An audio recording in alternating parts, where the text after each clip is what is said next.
Jamie, no sé si es que tienes acceso a poder presentar quizás. Todavía no tengo el acceso a compartir, pero ahí A ver, me lo apertura. Bueno, a ver, dame una. aprovechando que vamos viendo eso, darles la bienvenida a todos. Espero que estén teniendo un bonito inicio de fin de semana. Creo que Nahuel ha sido una gran apertura para hoy.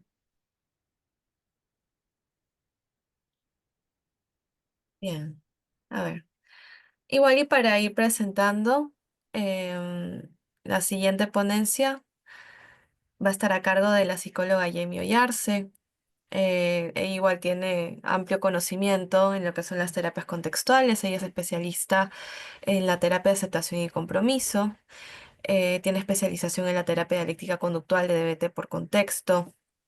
También es formada en lo que es la terapia conductual radicalmente abierta, la RODBT. Tiene entrenamiento intensivo en DBTEP, que es el tratamiento para estrés postraumático complejo por la DBT Iberoamérica. También está entrenada en DBT en trastornos de la conducta alimentaria por contexto.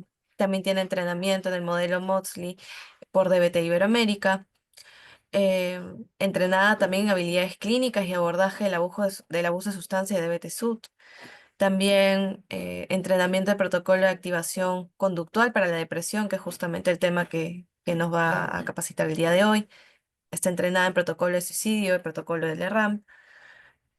También entrenamiento en el protocolo unificado de Barlow para los trastornos de ansiedad e intervención especializada en rubia.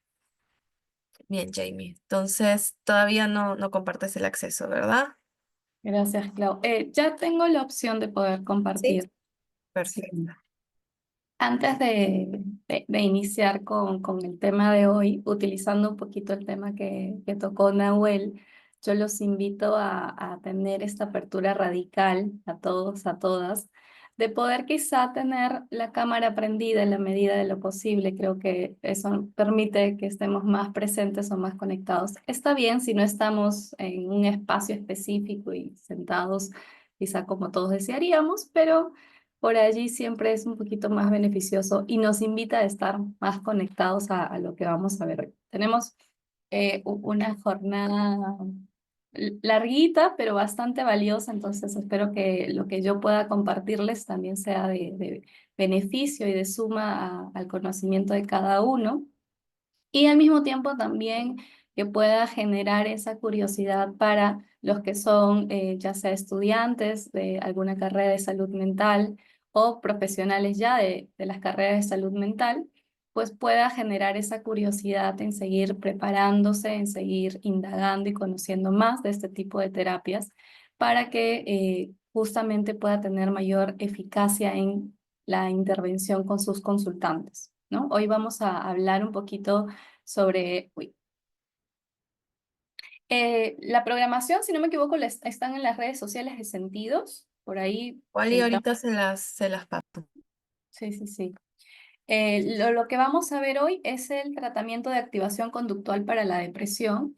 Si hablamos de depresión, sabemos que es una de las problemáticas de salud mental que mayor población tiene, por lo que también es importante que todos los profesionales que atendemos consultantes necesitamos estar capacitados en este tipo de intervención para poder brindar un tratamiento eficaz, rápido y seguro para los pacientes también. A ver, denme un segundo que voy a mm, activar aquí para que la sala de espera esté abierta y así vamos a iniciar. Entonces, bueno, como les comenté también, en la medida de lo posible, poder tener la cámara prendida, esta apertura radical y conexión con el tratamiento de... Por ahí, Clau me mencionó un poquito, yo soy terapeuta contextual, soy psicóloga clínica. Y para comentarles que quizá una de las cosas que me incentiva a mí para poder investigar, estudiar y prepararme en terapias contextuales es justamente la eficacia que tiene la intervención, que es lo que buscamos. Eh, Si hablamos de depresión, vamos un poquito a los manuales de criterios diagnósticos para poder inferir o decir, este consultante que ha llegado a mi consulta está pasando por un episodio depresivo, sea leve, moderado, grave, pero sobre todo necesitamos saber identificar y diagnosticar un episodio depresivo porque hoy en día el lenguaje que la mayoría de personas utiliza cuando uno solamente está triste es, ay, estoy deprimida. No, estoy deprimido. Ah, yo creo que Clau está con depresión. Pero claro, esto es subjetivo en base a lo que nosotros podemos creer, pero no necesariamente significa que una persona está en un episodio depresivo. Y este lenguaje que por allí suelen como utilizar en el día a día puede confundir a las demás personas, ya sea para sobredimensionar el malestar o la tristeza que puede estar sintiendo o minimizar también la experiencia que puede estar pasando. Entonces necesitamos tener claro cuáles son las características o los criterios diagnósticos para nosotros decir, sí, este consultante tiene un episodio depresivo, está en un episodio depresivo y una vez identificando esto, vamos a poder ver qué sería el tratamiento o la intervención más efectiva para el consultante o la consultante. Entonces, dentro, quizás siendo como un recordatorio, vamos a ver que 5 o más de los siguientes criterios sirven para poder diagnosticar a un paciente. Ahora, estos cinco características a más necesitan estar sostenidos en un mínimo de tiempo de 2 semanas a más. ¿Ok? Bueno, el primero es un estado de ánimo deprimido la mayor parte del día, casi todos los días, y esto va a depender de una forma subjetiva en la observación que pueda tener el consultante, ¿no? Le podemos preguntar si observa que su ánimo se tiende más hacia la tristeza, con cuánta frecuencia suele observar que la tristeza está presente, cuánto dura esa tristeza en su día a día, y al mismo tiempo, si hay la oportunidad de que venga con un acompañante, poder hacerle también la misma consulta a este acompañante, sea familiar, pareja u otra persona. Lo segundo es la disminución del interés, del placer o la importancia en actividades que antes solía quizá disfrutar o que antes para este consultante eran placenteras, ¿sí? Es decir, hoy en día las realiza, pero no tiene el mismo interés, no tiene la misma motivación, hay mayor desgano, incluso los pensamientos o las ideas de, ay, preferiría no estar haciendo esto, quiero estar en mi cama, quiero estar en mi casa. Lo segundo es una pérdida importante de peso sin la necesidad de hacer algún tipo de dieta o lo opuesto. Cuando hay un cambio en el estado de ánimo relevante, esto va a influir directamente también en nuestro apetito, ya sea en algunos casos incremento del apetito y eso hace que comamos muchos más alimentos y por lo tanto incremente también el peso o en otros casos una disminución del apetito, lo que influencia también en el no comer, no necesariamente con el fin de restringirme, sino porque no me apetece comer y por lo tanto va a influir también en su peso y en su salud. Otra de las características que son bastante evidentes en consultantes con depresión es el insomnio, es decir, esta dificultad para conciliar el sueño, ¿sí? Pero también lo opuesto, es decir, quizá yo tengo uno, me voy a dormir y me cuesta mucho quedarme dormido y si me duermo por fin, me empiezo a despertar en diferentes horas de la madrugada y obviamente el siguiente día estoy mucho más cansado, con mayor malestar, con mayor irritabilidad o tengo mucho más sueño de lo usual. Entonces, no me cuesta dormir, por lo contrario, me cuesta mantenerme despierto o despierta, ¿sí? Entonces estoy todo el día durmiendo y al despertarme no me despierto con energía, sino lo contrario, con más ganas de seguir durmiendo. Entonces, quizá si alguien nos observa desde afuera va a decir, Jamie está durmiendo todo el día. Y eso que ya durmió durante la noche. Eh, ok, Verónica, no hay problema, pero genial que por allí estás igual atenta a esto. Vamos a ver también una agitación o un retraso psicomotor Es decir, en algunos pacientes vamos a ver una lentitud motora, las cosas más despacio, con más pausa. A veces puede confundirse esto como, ay, Jamie está con pereza, ay, Jamie con la flojera, cuando en realidad no, es una pesadez corporal motora que hace que nuestros movimientos sean mucho más lentos, o por lo contrario, que haya como mayor inquietud, más movimiento, pero suelen ser quizá movimientos más torpes. Hay una fatiga o pérdida de energía durante casi todo el día, ¿sí? Nos fatigamos, nos cansamos mucho más rápido, y esto siempre va a estar observado dentro del contexto, ¿no? Dentro de las actividades que yo pueda estar realizando en ese momento.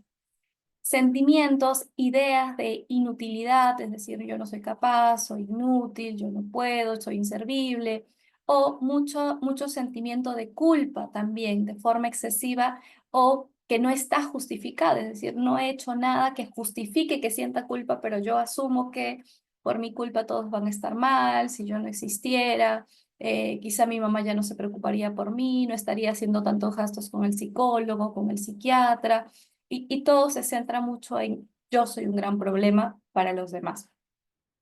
Casi todos los días, no simplemente el autorreproche o la culpa por estar enfermo. La disminución de la capacidad para pensar o concentrarse o para tomar decisiones casi todos los días. Sabemos que cuando una persona está pasando por un trastorno del estado de ánimo, ya sea ansiedad o depresión, esto va a influir directamente en la parte cognitiva, ¿sí? Va a haber mayor dificultad para que la persona pueda concentrarse, ya sea en una clase, en una conversación. Va a afectar también la retención de la información. Quizá le escucho, le entiendo, pero me preguntas a una hora y no me acuerdo lo que pasó, ¿sí? O el procesamiento de cierta información. Entonces, es por eso también que se recomienda que cuando un paciente está en un cuadro depresivo, se, se cancelan todo tipo de evaluaciones cognitivas o del coeficiente intelectual, porque definitivamente se va a ver afectada los resultados. Pensamientos en pacientes con una depresión moderada o grave van a haber ya pensamientos asociados a querer morir, pensamientos activos, es decir, directamente es quiero morirme y una planificación de qué haría para morir, o pensamientos pasivos como, ay, me gustaría, no sé, estoy caminando en la calle y el pensamiento de, ah, cómo no me atropellé un carro, por ejemplo. No estoy diciendo quiero morir, pero este pensamiento pasivo e indirecto nos hace asumir que hay esta desesperanza y esta idea de querer morir, ¿no? Ideas suicidas recurrentes, en algunos casos puede ser sin un plan, pero en otros casos sí puede haber una planificación o quizá previos intentos, y esto también es importante evaluarlo. Y bueno, ya saliéndome quizá del protocolo de aquí, también es importante manejar un protocolo de para suicidio, ¿no? Como el protocolo del RAM, por ejemplo. Entonces, tenemos 9 criterios diagnósticos para identificar un episodio o un cuadro depresivo. Necesitamos de 5 a más características, pero cuando tenemos un paciente con depresión, posiblemente vamos a encontrar todos o la gran mayoría. Es importante repasar, memorizar en la medida de lo posible, porque necesitamos identificar esto y al mismo tiempo también le vamos a explicar al paciente, y lo vamos a ver en el modelo dentro de la psicoeducación, explicar por qué está en un episodio depresivo, qué significa un cuadro depresivo y qué es lo que vamos a hacer como intervención. El alcance del problema, según la Organización Mundial de la Salud, estima que el 3,8 de la población en el mundo experimenta depresión, incluido el 5% de los adultos, entre un 4% de los hombres y un 6% de las mujeres, y el 5,7% de adultos mayores de 60 años a más. A escala mundial, aproximadamente 280 millones de personas sufren de depresión, y la depresión es aproximadamente un 50% más frecuente entre mujeres que en varones. Ahora, tenemos estos porcentajes en base a la evaluación que se hace de cada consultante que va a ser atendido y tiene el diagnóstico de depresión. Bueno, en base a esto es que se sacan los los porcentajes o la cantidad de población. Sabemos también que, si bien es cierto, hay una cantidad mínima en varones, no necesariamente es la real, ¿no? ¿Por qué? Culturalmente, socialmente, los varones suelen ser los últimos en pedir ayuda y eso hace que también tengan una menor posibilidad de atención frente a un cuadro depresivo. Cada año se suicidan más de 700.000 personas y el suicidio es la cuarta causa de muerte en un grupo etario de 15 a 29 años, ¿no? Que es la población que está dentro de, de una etapa de adolescencia y juventud. Eh, Aunque hay tratamientos conocidos y eficaces contra los trastornos de la salud mental, más del 75% de personas afectadas en países como Latinoamérica, por ejemplo, no reciben algún tratamiento alguno por justamente temas de ingresos económicos y la poca accesibilidad que los centros de salud mental pueden brindar también. Entre los obstáculos a una atención eficaz, cabe destacar la falta de inversión que hay en la atención de salud mental y de proveedores de esta atención y también de los profesionales capacitados para poder tratar este tipo de problemáticas. Además, la estigmatización social que se da también a los trastornos de salud mental. Si bien es cierto, hoy en día hay mayor apertura a hablar de un problema de salud mental, mayor apertura a buscar la ayuda de un psicólogo, de un médico psiquiatra, pero aún hay una serie de creencias, una serie de etiquetas que hace que para muchos sea quizá fuente de vergüenza, fuente de rechazo, de culpa, querer buscar ayuda si padecen algún problema de salud mental. Se trata de un cuadro que provoca un daño funcional comparable al de alguna enfermedad física. Se muestra perjudicial, se muestra más perjudicial incluso que problemas de cáncer, de diabetes y de artritis, generando un deterioro en todo su funcionamiento y las áreas de su vida. Entonces, en esto que les mencionaba un poquito está asociado a información global en el mundo como tal, según la OMS. En el Perú, dentro de los últimos estudios que se realizaron, el MINSA comparte que atendió a más de 280.917 casos solo de depresión en el año 2023, un total de atenciones del 75% eran mujeres y el 16,5% eran menores de edad. En el Perú hay aproximadamente 1.700.000 casos de personas que sufren de depresión, por lo tanto se considera un problema de salud grave, que se estima que el 41% de la población tiene síntomas depresivos, moderados a severos. Y dentro de esta, el 12,8% tiene una ideación suicida, por lo tanto, aumenta el riesgo de intentos suicidas también. Y el grupo de edad que se ve afectado con mayor frecuencia es un aproximado de 18 a 24 años. Ahora, estos son resultados del 2023. Estamos 2025. Podemos imaginar que también esto ha incrementado en el transcurso de estos últimos años. Al menos el 50% de los pacientes que se recuperan de un primer episodio de depresión aumenta el porcentaje y la probabilidad de que en algún momento de su vida pueda pasar un segundo episodio y así sucesivamente. Para aquellos con más de un episodio, la probabilidad del nuevo episodio se acerca a ser el 80% de probabilidades. La medicación antidepresiva no logra una cura a largo plazo, sus efectos benéficos no persisten cuando cesa su administración. Y esto es importante porque en consulta, desde mi experiencia, he atendido pacientes que vienen de tratamientos farmacológicos largos, pero que nunca han recibido algún tratamiento de terapia o psicológico, lo que hace que justamente también aumente las posibilidades de volver a padecer otro episodio en un futuro. ¿Sí? ¿Por qué? Porque como lo vamos a ver, si bien es cierto, un problema de salud mental tiene que ver con un factor biológico en nuestro sistema nervioso que necesita muchas veces el acompañamiento de la parte farmacológica, pero también vamos a ver que un problema de salud mental necesita una intervención conductual de terapia psicológica, porque son muchas de las conductas, muchas de las creencias que necesitan ser intervenidas, que necesitan ser modificadas y que el paciente necesita aprender estos recursos para que, incluso dado de alta, él pueda todo lo que ha aprendido en terapia, generalizarlo para otras áreas de su vida o para otras problemáticas y así prevenir o prevenir recaídas en un futuro. ¿Sí? Entonces, lo que buscamos es que si algún consultante lleva algún tratamiento, siempre poder orientar desde un trabajo multidisciplinario. Bueno, dentro de las terapias que, que han demostrado mayor soporte empírico para la intervención en cuadros depresivos, vamos a encontrar con un fuerte soporte la terapia cognitiva conductual.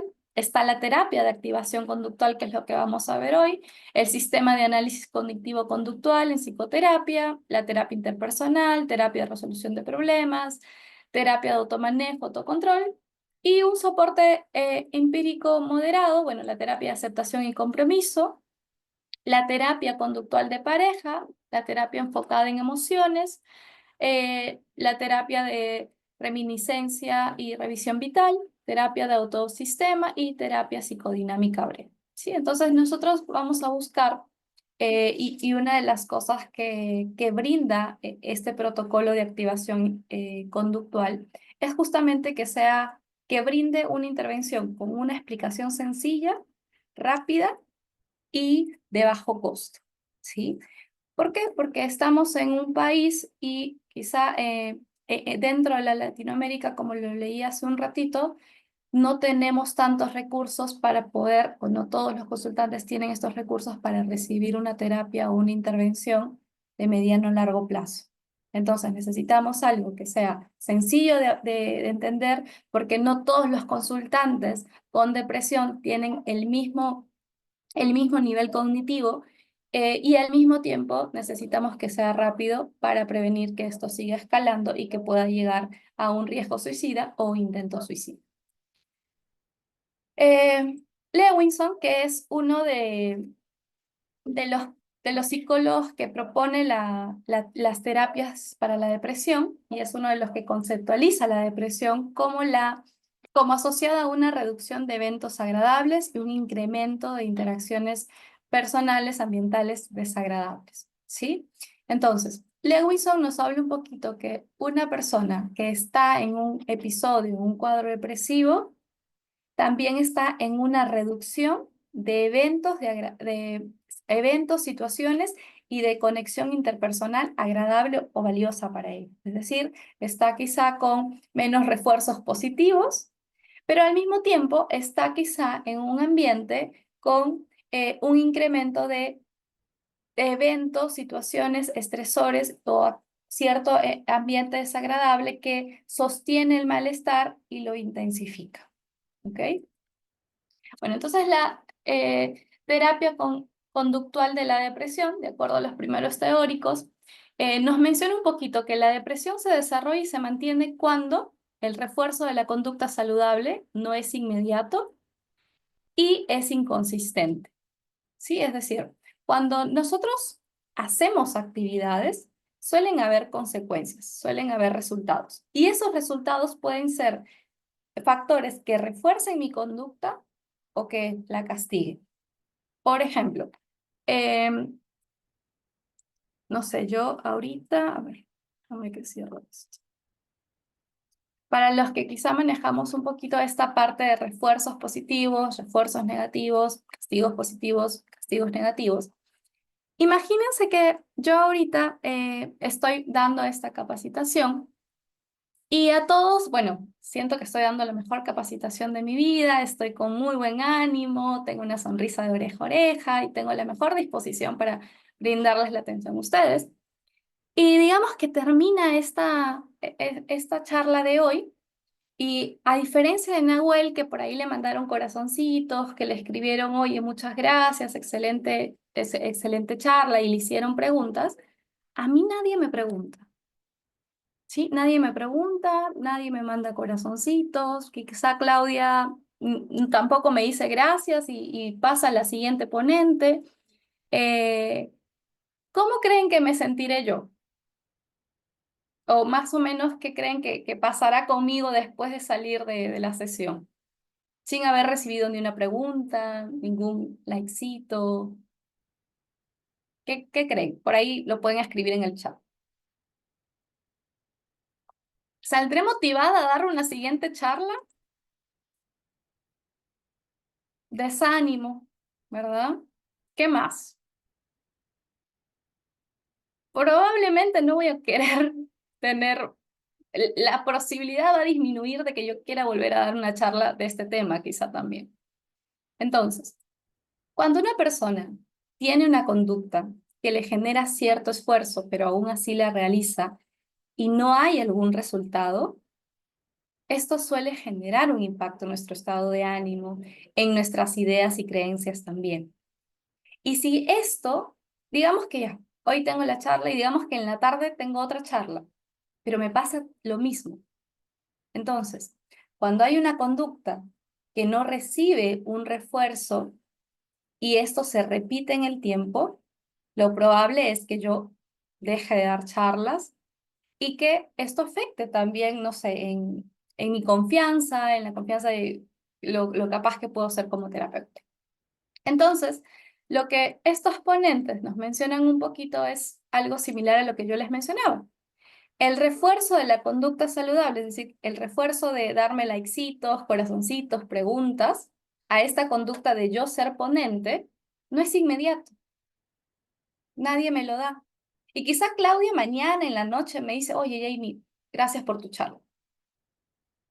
Y a veces es inconsistente, a veces me dicen gracias, a veces no. Entonces, esto, si bien es cierto, no es que va a desencadenar en mí una depresión, pero si esto se sostiene en el tiempo, aquí en el trabajo, con mi familia, con mis amigos, con mi pareja, empiezo yo a formar posiblemente y voy a empezar a tener posiblemente sintomatología depresiva hasta quizá llegar a un cuadro depresivo. Por otro lado, también mencionan que el castigo de la conducta saludable es inmediato e inconsistente. ¿Sí? Digamos que, nuevamente, yo estoy aquí dando la charla para ustedes y bueno, termina, ¿sí? Termina y yo les hago la pregunta, ¿qué tal? ¿Qué les pareció? Y por ahí alguien se le prendió el audio de casualidad y dice, esto fue una tontería. Perdí mi tiempo. No vuelvo a entrar nunca más. ¿Cómo me sentiré si escucho eso? ¿Qué opina? ¿Será algo motivador? Ya alguien habló e intervino, pero posiblemente esto no me va a motivar. Por lo contrario, termina siendo como un castigo para mi conducta porque estoy recibiendo comentarios que para mí son desagradables. ¿Ok? Entonces, vamos viendo también que el refuerzo de la conducta depresiva es inmediato y consistente.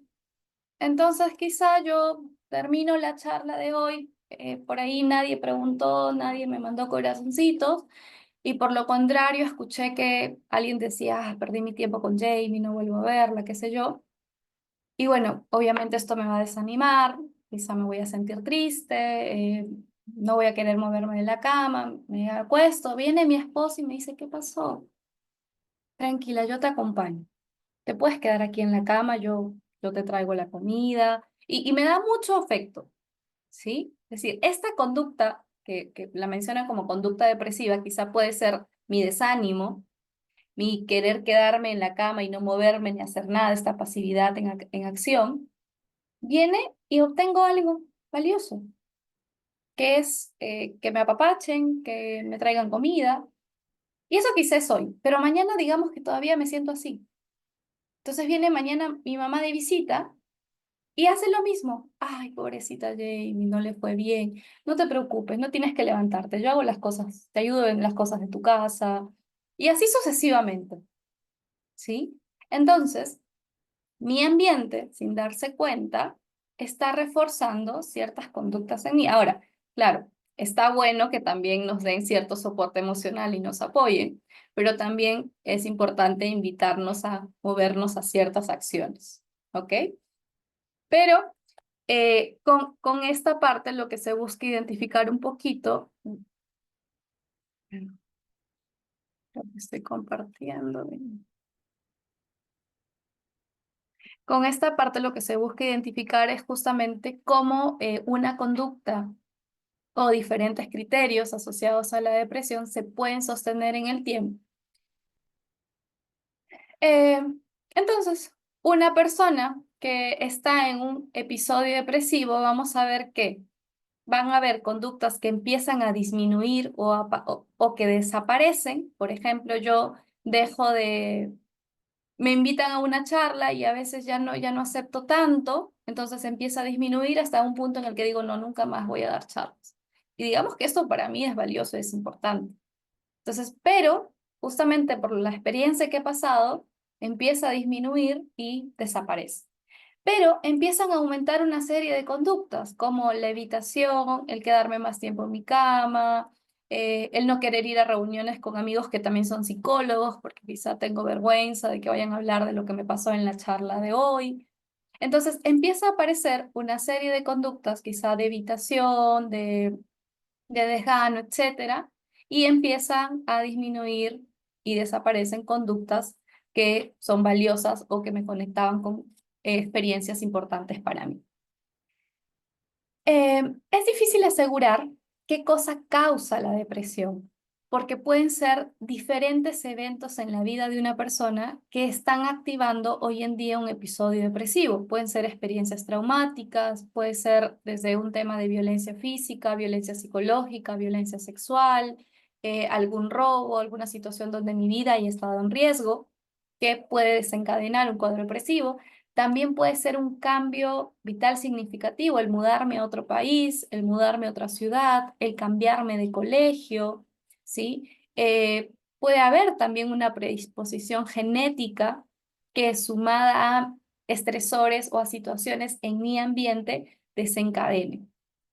Eh, Ciertas formas de afrontamiento a corto plazo pueden sostener también el tiempo de depresión, ¿no? El cómo yo maneje mi episodio depresivo o mi sintomatología depresiva puede influenciar a que yo poco a poco me levante y supere este episodio o por lo contrario, hundirme y sostenerme más en esta sintomatología, lo que hace que dure más tiempo y que en un futuro o a mediano, corto plazo vuelva a tener una recaída. La depresión suele generar un patrón de conductas, ¿sí? Dentro de las terapias contextuales, nosotros buscamos modificar conductas, conductas que no son efectivas o que no le permiten a la persona alcanzar la vida que desee, esa vida valiosa con significado. Entonces, cuando hablamos de conducta, hablamos de toda aquella experiencia que es modificable en la persona. ¿Qué cosa es modificable? Nuestro comportamiento. ¿Sí? Es modificable nuestro comportamiento. Las emociones que sentimos también pueden ser modificadas. Si yo ahorita estoy como, me estoy sintiendo triste, quizá lo que hago es poner, por ejemplo, música que a mí me encanta y que la suelo escuchar para bailar, por ejemplo. Y decido ahorita invitar a unas amigas que vengan a mi casa para cocinar. Entonces, la tristeza que estaba sintiendo se va a ir modificando por las conductas que yo realice para generar experiencias emocionales distintas. Entonces, es modificable un comportamiento, una emoción, también es modificable las creencias o los pensamientos que tenemos. Entonces, un cuadro depresivo tiene estos componentes, tiene una experiencia cognitiva, hay ciertas creencias, ideas, hay emociones y también hay conductas y comportamientos. ¿Ok? Es un patrón de conducta lo que hace que quienes padecen depresión se sientan vacíos, tristes o desmotivados y sin propósito. ¿Qué condiciones cumple una terapia para la depresión? ¿Qué es lo que se busca? Bueno, uno es que sea eficaz en fases agudas, ¿sí? Es decir, que un paciente que lleve este tipo de intervención pueda tener resultados eficaces. Dos, que el tratamiento que le brindemos al consultante tenga un bajo índice en las recaídas futuras. Tres, que tenga un bajo costo y esta parsimonia. Como les decía, que sea fácil de explicar, que dure poco tiempo y genere menos costos para el consultante. ¿ok? Su sentido es que en condiciones idénticas sean preferidas las teorías más simples. Cuando dos teorías tienen las mismas consecuencias, se debe preferir la teoría que postule la menor cantidad de entidades. ¿Sí? Es decir, sabemos que hay más de una intervención eficaz para la depresión. Lo que buscamos es que según la condición del paciente veamos cuál sería más efectiva, le tome menos tiempo, pero que traiga los mismos resultados. En otras palabras, la cantidad de energía y tiempo dedicada a una actividad depende del grado de refuerzos que éste provee. Aumentar los refuerzos o disponibilidad aumenta el tiempo y energía dedicados a esta conducta. Dentro de los modelos que hay está BAC, que es el modelo de activación conductual, ¿sí? Y BAT, que es lo que vamos a ver ahora, que es el tratamiento de activación conductual para la depresión.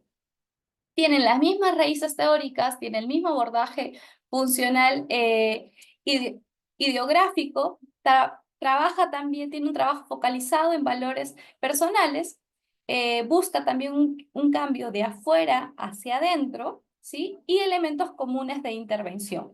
¿Cuáles quizás serían las diferencias en un inicio? Bueno, que por ahí BAT trabaja, también utiliza mucho el tema de los análisis funcionales y ciertos elementos o ciertas herramientas para trabajar la RUBI, ¿sí? Eso hace que tome unas sesiones más que el tratamiento de activación conductual para la depresión. BAT se centra netamente en la activación conductual. No busca modificar pensamientos, no busca hacer quizá algún análisis funcional profundo, se centra netamente en el cambio conductual y tiene una intervención de 10 a 12 sesiones. Entonces, es menor el tiempo que vamos a invertir en esta intervención. La clave para cambiar la forma en la que la gente se siente es cambiar las cosas que hace, es lo que nos menciona Carlos. Y esta va a ser uno de los puntos en los que nosotros nos vamos a basar para la intervención de este protocolo de activación conductual, ¿sí? Es decir, muchos de los consultantes van a venir y a veces les ofrecemos, ¿no? Les decimos, oye, pero ¿por qué no sales con unos amigos? ¿O por qué no haces tal cosa o tal actividad? Y nos dicen, no, es que no tengo ganas, no, es que no tengo ánimos. Y esto suele ser muy común, es decir, las personas hemos crecido en ambientes que nos han reforzado la idea de que cuando estamos motivados podemos hacer todo, pero cuando estamos desmotivados no hacemos nada. Entonces, nuestras conductas van a estar dirigidas según nuestro estado de ánimo. Si estoy bien, puedo hacer todo. Si me siento feliz, hago todo. Pero si me siento triste, culpable, desanimado, no hago nada. Y eso es lo que vamos a modificar. Es decir, nosotros no necesitamos que el paciente se sienta feliz, tranquilo, estable para que empiece actividades valiosas. Nosotros necesitamos que el paciente observe que las acciones que haga son lo que poco a poco van a ir modificando el cómo se siente. ¿Ok? No nos vamos a basar en cómo te sientes para actuar. Por lo contrario, vamos a actuar para modificar esto que vas sintiendo. Entonces, la activación conductual tiene los siguientes objetivos. Uno, aumentar la disponibilidad de aquellos refuerzos para aumentar las conductas saludables.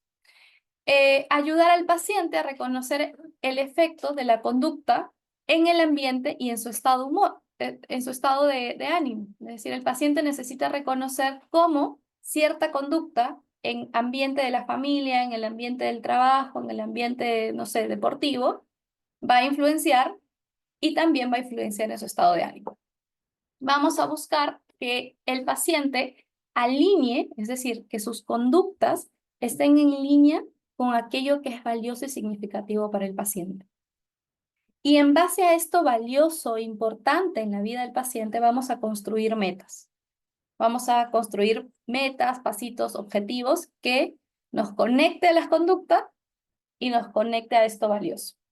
Vamos a buscar también hacer estas pequeñas resoluciones de problemas para eliminar aquellos obstáculos que interfieren en que el paciente llegue a conductas saludables o conductas efectivas para él. Lo que se busca es que haya un aumento de aquellas conductas saludables y gradualmente una reducción de aquellas conductas que son de evitación, que se basan en su estado de ánimo. ¿Ok? Cuando hablamos de conductas saludables, tenemos que también tener presente de que esto es subjetivo. Lo que para mí, Jamie, es una conducta saludable, no necesariamente es una conducta saludable para Steph. ¿Sí? Va a depender mucho de nuestra historia de vida, de nuestros valores, de nuestros objetivos. Entonces, esto es algo que vamos a ir evaluando también en el tiempo. Dentro del protocolo, lo primero que se hace en una o dos sesiones es que se realiza una historia y antecedentes. Una historia que se centra en observar si el paciente ha tenido en el pasado algún otro episodio depresivo, cuáles han sido los antecedentes y qué ha influenciado en esos otros episodios depresivos. Y si no, se centra en los síntomas del presente y qué está alrededor. No busca saber qué causó. Es uno de los puntos, sí, pero no nos centramos en la causa, nos centramos en identificar el contexto en el que ahorita se encuentra el paciente. ¿Qué está haciendo? Si trabaja, si estudia, si tiene pareja, qué problemáticas pueden haber, ¿sí? Entonces, identificamos esto y vamos haciendo tal cual la lista de los 9 criterios diagnósticos de la depresión, vamos identificando qué síntomas tiene el paciente. Claro, por cada criterio vamos desglosando para observar las características específicas que tiene el consultante. Y después de esta primera o segunda sesión, brindamos la psicoeducación. Es decir, ya tenemos un diagnóstico claro, que el paciente está en un cuadro depresivo. Le brindamos la información de esto es lo que hemos identificado por tales características que estás presentando y le presentamos el tratamiento. Le explicamos un poquito de la historia de BAD, le explicamos quizá un poquito también de cómo esto se construye, ¿está bien? Eh, y le explicamos también que hay diferentes tratamientos para la depresión, que es libre de poder elegir si es que desea algún otro tipo de terapia, pero al mismo tiempo le explicamos quizá cuáles son los beneficios de este tratamiento de activación conductual para la depresión. ¿Ok? Al mismo tiempo, necesitamos obtener un consentimiento informado donde el paciente acepta ser parte de esta intervención, donde el objetivo primordial se va a centrar en esto y empezamos a continuar. ¿Cuáles son los procesos? Bueno, primero, como los mencioné, dentro de este protocolo vamos a ver eh, los... Perdónenme. Vamos clarificando con el paciente, primero, cuáles son las áreas vitales en las que el paciente se conecta, es decir, el área quizá de familia, quizá está su trabajo, está la pareja, están los amigos, está, no sé, una vida deportiva. Identificamos cuáles son las áreas e identificamos cuáles son sus valores, es decir, ¿por qué es valioso para ti la relación con tu familia? ¿Qué es lo valioso? ¿Qué es lo valioso en el trabajo, tu rol como profesional? ¿Qué es lo valioso en tu rol como pareja? ¿Sí? ¿Y qué actividades estás realizando ahorita en cada una de estas áreas? Entonces vamos identificando, vamos realizando una jerarquía de valor, es decir, qué área es más importante, ¿sí? Primera, segunda, tercera, y vamos identificando también los valores. En base a esta jerarquía de importancia y de valores, vamos identificando digamos que la familia es uno de los valores más importantes. Y luego está el deporte. ¿Ok? Esto va a ser una buena ancla para el paciente porque sabemos que es lo que quizá más refuerzos nos va a traer para la activación de conductas y empezamos a hacer una planificación de actividades. ¿Sí? Y esta planificación de actividades van a ser desde muy chiquitito a más grande. Y luego vamos a empezar a hacer estos acuerdos, acuerdos para poder realizar las actividades planificadas y una vez que los acuerdos se firman, empezamos a hacer el automonitoreo. Son estas fichas de automonitoreo donde el paciente va a escribir cuáles son las actividades planificadas, los horarios, los días y vamos a ver en cada sesión si es que cumplió o no las actividades. Si las cumplió, genial, lo reforzamos y seguimos sosteniendo. Si no las cumplió, hacemos un pequeño missing link para saber qué fue lo que pasó, qué fue lo que influenció y vemos qué resolución le podemos dar a esto para poder trabajar. La activación conductual es un proceso terapéutico que utiliza esfuerzos estructurados para aumentar las conductas que pongan al paciente en contacto de aquellos refuerzos ambientales, de aquellos resultados valiosos, significativos, agradables para el paciente y que produzcan un cambio y una mejora en sus pensamientos, en su estado de ánimo y en su calidad de vida. ¿Ok?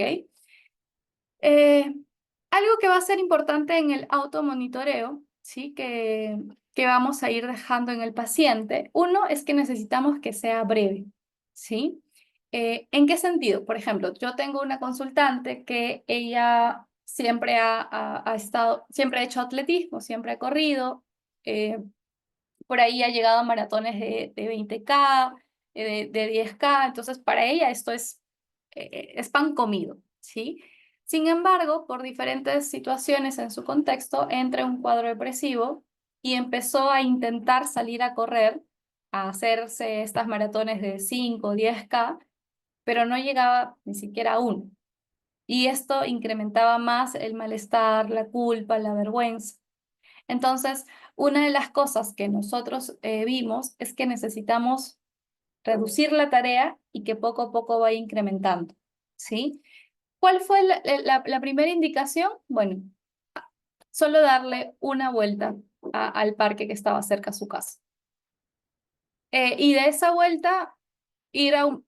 Es decir, te dabas una vuelta y esa era la indicación. Si querías dar una segunda vuelta, estabas libre de... Pero la tarea específica para casa de esa semana era darle solo una vuelta. ¿Sí? Necesitamos que sea algo breve, que sea pequeño, dependiendo de el paciente. Ahora, no tan fácil como para que no tenga ningún resultado, es como, ah, sí, es que eso lo puedo hacer, pero tampoco tan difícil como para que no lo llegue a lograr y genere más bien estos castigos o eh, que no hayan los refuerzos que ella busque. Necesitamos que sea una tarea intermedia en base a las condiciones y a las características que puede estar presentando ahorita. Necesitamos que sea muy descriptivo, ¿sí? No interpretativo. Es como, por ejemplo, ah, estuve jugando Play. Esto es como general. Ya, estaba jugando Play, pero ¿qué juego en específico? Fútbol, no sé, el Hombre Araña, Mario, qué sé yo. Necesitamos que sea descriptivo, ¿sí? ¿Qué juego del Play te gusta y te atrae? Necesitamos que sea preciso también, ¿sí? ¿Cuáles son los usos o estos tres puntos se van a dividir para trabajar, bueno, los niveles de actividad, de disfrute e importancia? Vamos a ver del 1 al 10. ¿Qué tan importante es para ti esta actividad? Del 1 al 10, ¿qué tanto disfrutas esta actividad? ¿Sí? Vamos a ver la relación que tiene la conducta con su humor. En esa ficha vamos a observar, ok, cuando saliste a correr del 1 al 10, ¿cuánto mejoró tu estado de ánimo? Si vemos que mejoró, no sé, que el punto fue una puntuación de 6, genial, es una buena puntuación. Pero si vemos que la puntuación fue de un 1 o de un 2, necesitamos ver si esa puntuación es porque esa actividad que le mandamos a hacer quizá no es valiosa para el consultante. Nosotros creíamos que sí, pero no somos ellos y quizá no es importante para el paciente y necesitamos buscar otra conducta, ¿sí? Vamos a observar la presencia versus ausencia de actividades agradables o importantes. Entonces, vamos a necesitar observar si la semana, cómo te estás sintiendo ahorita. Ah, me estoy sintiendo así. A ver, vamos a observar tu ficha. ¿Qué actividades hiciste? Quizá hubo presencia de actividades agradables, pero quizá vamos a ver que no las hizo. Que lo que hizo no es tan agradable como, no sé, pues me tocó limpiar mi casa. Bueno, eso a mí no me agrada. Entonces, eso sí hubo. Ah, bueno, tuve que hacer un informe. Ajá, eso sí hubo, pero esto no tiene recompensa. Vemos que del 1 al 10 qué tan agradable es y es un 1, es un 2. Pero ha habido una ausencia de actividades agradables. Entonces, ahí necesitamos hacerle notar la ficha al paciente, hacerle notar cómo influencia esta actividad con su estado de ánimo y luego observar qué actividades necesitamos reemplazar y planificar. ¿Ok? Entonces, a partir de la sesión 3, 4 y hasta la novena, nos vamos a centrar en estas fichas y en estos automonitoreos. Vamos a empezar a reforzar, vamos a empezar a evaluar, vamos a modificar, vamos a reemplazar según lo que surja. Ahora, ¿de dónde salen estas actividades o qué hace que nosotros identifiquemos que esa actividad que le planificamos al paciente va a ser algo valioso? Bueno, de la exploración de sus áreas vitales y valores. Los valores, y esto quizá viene desde la terapia de aceptación y compromiso, ¿sí? Los valores son estas cualidades de ser y hacer. Yo quiero ser alguien honesta, entonces si por ahí Irene me hace una pregunta y tengo la opción de mentir, yo puedo decir, no, yo quiero ser alguien honesta, entonces mi acción va a ser honesta y decir la verdad. ¿Sí? Más allá quizá del miedo o la vergüenza que pueda sentir.